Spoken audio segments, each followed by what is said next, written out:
So when I started this, I swore I would never show my face. And I guess I'm scared. Last update I did was 5 months ago, and roundabout. And I've tried to be positive. I've tried to be friendly. So here's my story. If you saw my previous vlog, you know that I tried to change my way of thinking when it came to open relationships. And I tried to make it to where I saw the other person entering the relationship as a positive, someone to be my friend, to help me with my kids while I went to school and while I worked. Unfortunately, that just wasn't how it turned out.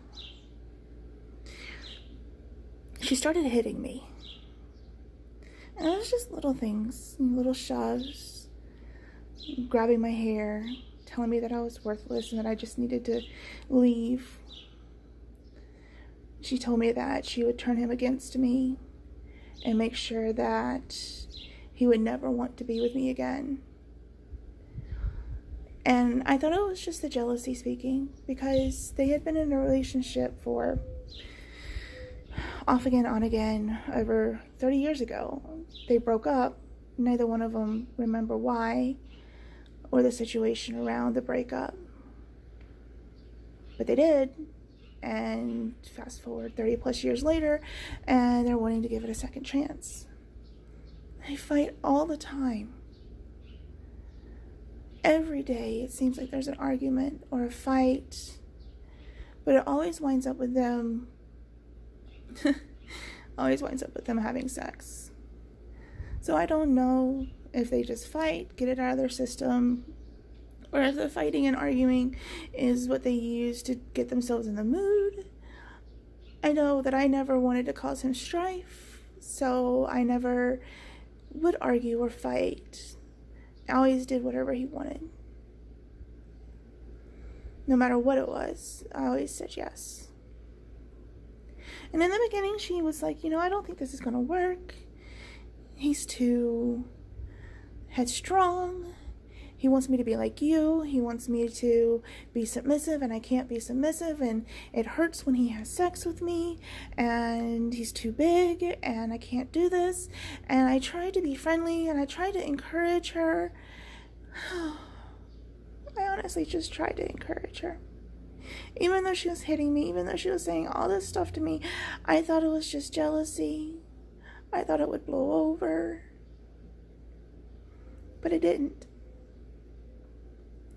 One night she came into the bathroom while I was using the bathroom, and I don't remember what it was.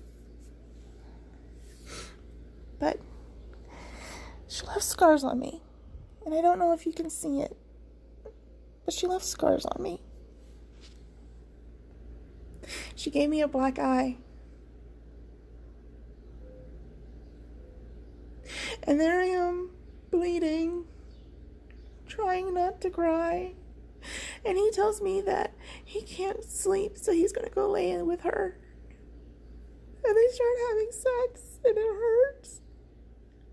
Because I'm bleeding and I'm crying, and he doesn't even seem to notice.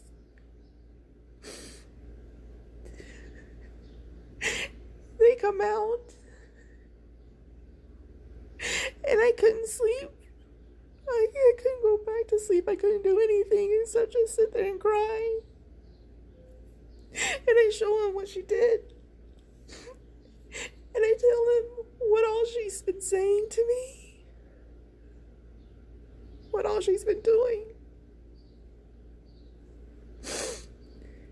And he gives me a hug and he's like, "It is going to be okay, Amanda. Don't worry about it." But it wasn't. Because the next thing I know, he's coming in there and he's looking around on my side of the bed to try to find something that would have caused the scratches, saying that he had her scratch him with her nails. And fingernails don't leave that type of mark. And he comes in and he finds an old bottle cap that I didn't even know was there. He finds it. He scratches himself and he looks at me and he's got so much hatred in his face. So much anger. And he asked me, "Why did you cut yourself, Amanda?" And I didn't. And I knew right then that she had him. And she did exactly what she said she was going to do. She turned him against me.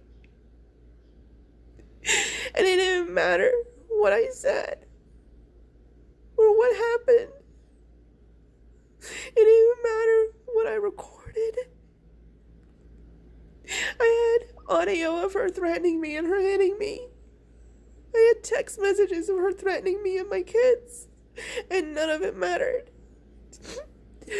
She had him convinced that it was all faked up, that it wasn't her.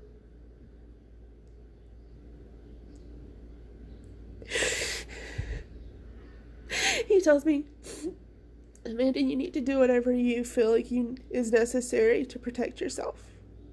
And I was devastated. And he wouldn't even be the man that I thought he would be. And he wouldn't protect me.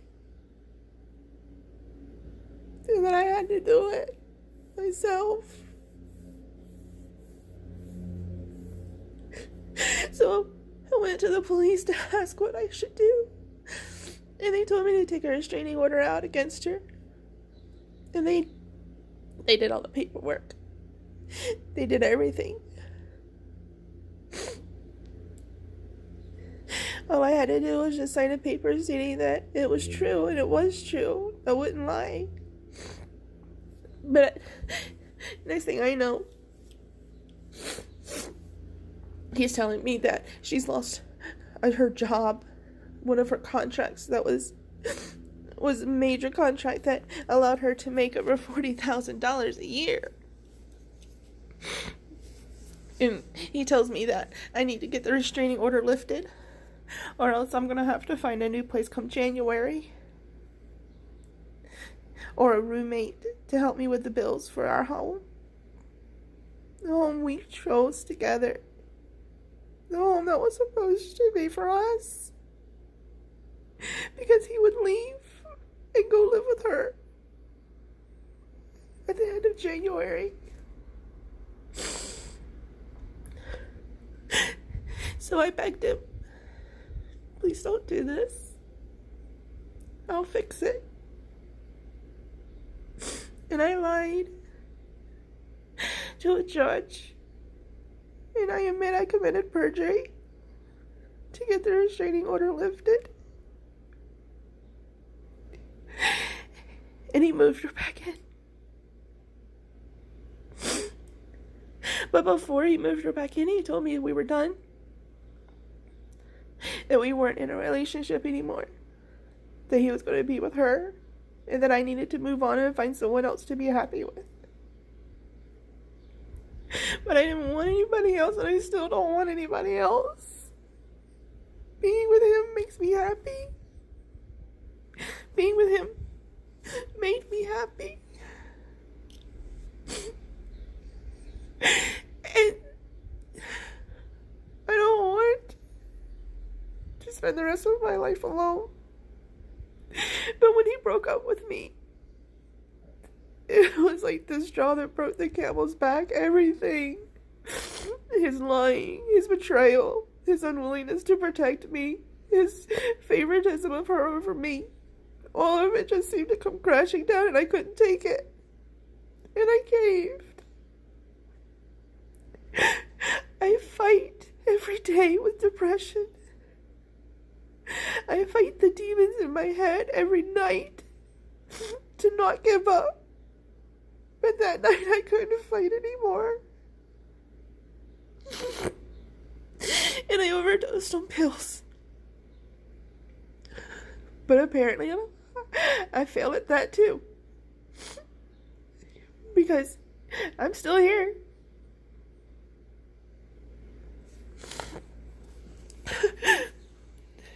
still here.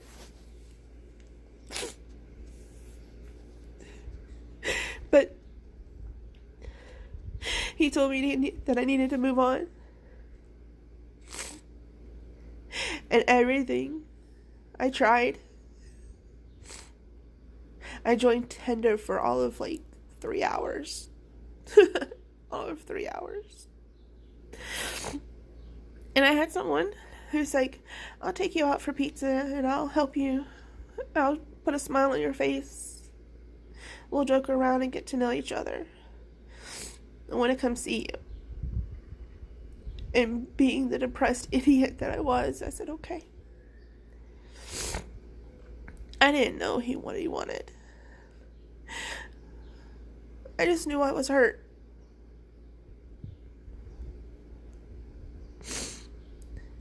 So I let him touch my boobs. I let him touch my body. But we never had sex. His penis never went into me. Any of my orifices. None of them. I didn't even touch him. I just let him touch me. But I couldn't. I tried to fake it. Some sadistic part of me wanted to hurt my guy. Even though he had broken up with me, some part of me wanted to hurt him. For hurting me for so long and so deeply.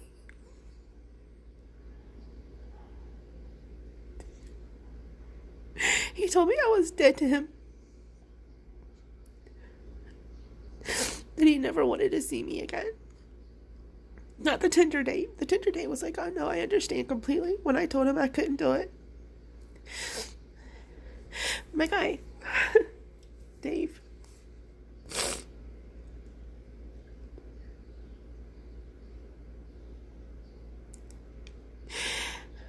Everything culminated into just the perfect storm.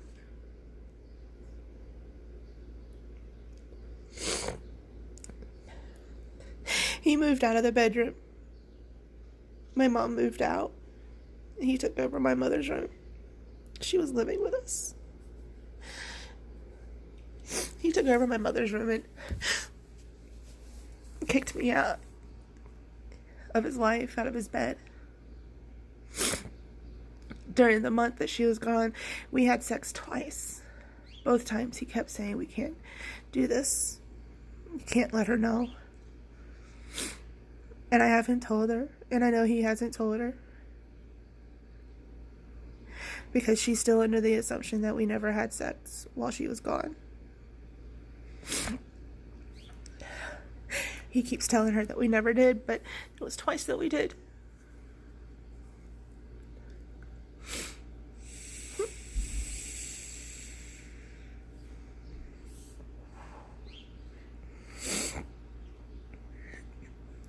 When she moved back in, things were okay for a little bit. But he kicked me out of my room, put me at the other end of the hall where he was staying, told me that she wanted the master bedroom and the master bathroom.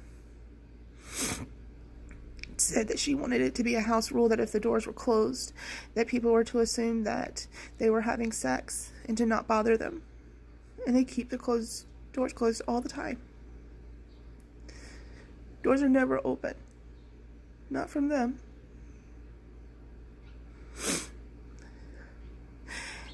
And I know this video is long, but I have to get this out. I have to get this off my chest. She claims that she's quiet when she has sex, especially when there's children around, because not even her own children were aware growing up when their mother was having sex, and that she never brought that into their lives. And that's why they are the way they are when it comes to sex. Very private. But it seems like every time they have sex, she has to be just as loud as she can. It's almost like she's rubbing it in my face that I'm never going to have him again. That she's won, that she has him. lately, ever since I've complained about it, he plays music when they're having sex. I used to like country music. Martina McBride, Shania Twain, Reba, Tim McGraw. I used to love their love ballads. I used to take comfort in those songs. But now I can't, because that's what he plays when they're having sex. And it hurts. It hurts so bad. It's like he purposely chose those songs to rub it in my face that he doesn't love me anymore, that he never will.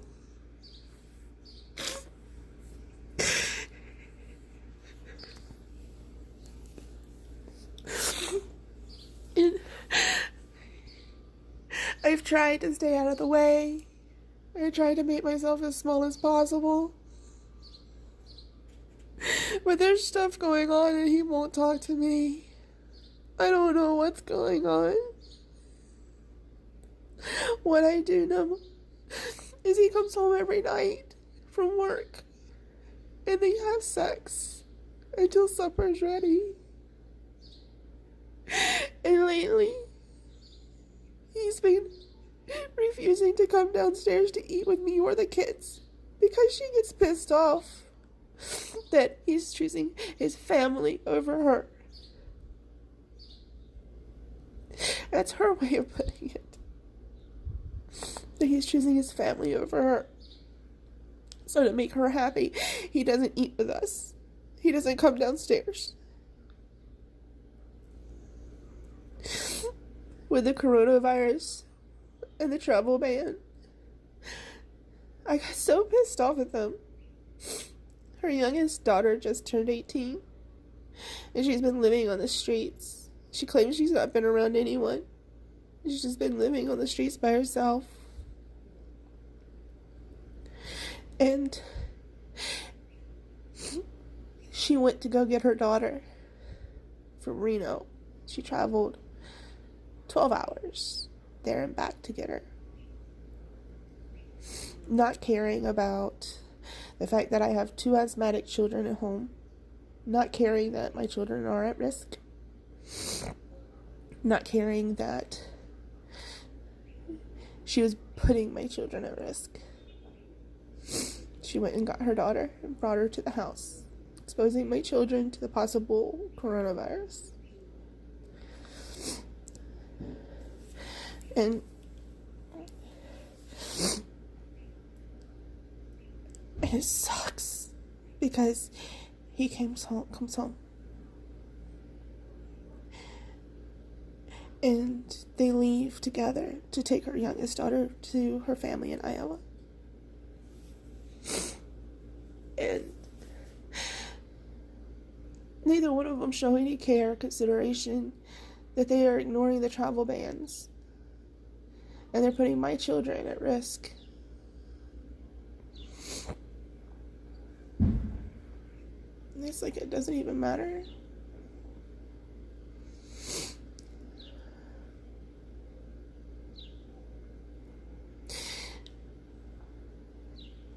And I'm no longer his primary.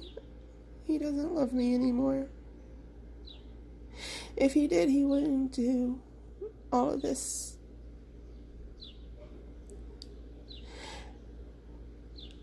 And I know it. But I still love him. I still would do anything for him. I don't know what's going on. Because he won't talk to me. But I don't see how anyone as crazy as her is worth it. And I don't know why he doesn't just let her go. Because she's not worth it. She's not worth the nightly fighting. She's not worth the stress. She's not worth any of it.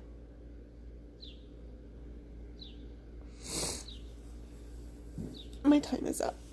I'm sure they'll be home soon. And the last thing I need is for them to be fussing at me for being out here and doing this. But I had to get it off my chest. And to my followers, you're owed something more than just 5 minutes of my time. I'll try to make this a daily thing. I can't guarantee it with my depression being the way it is, but I'll try. And maybe one day I'll have the courage to show you my face. Thank you for listening.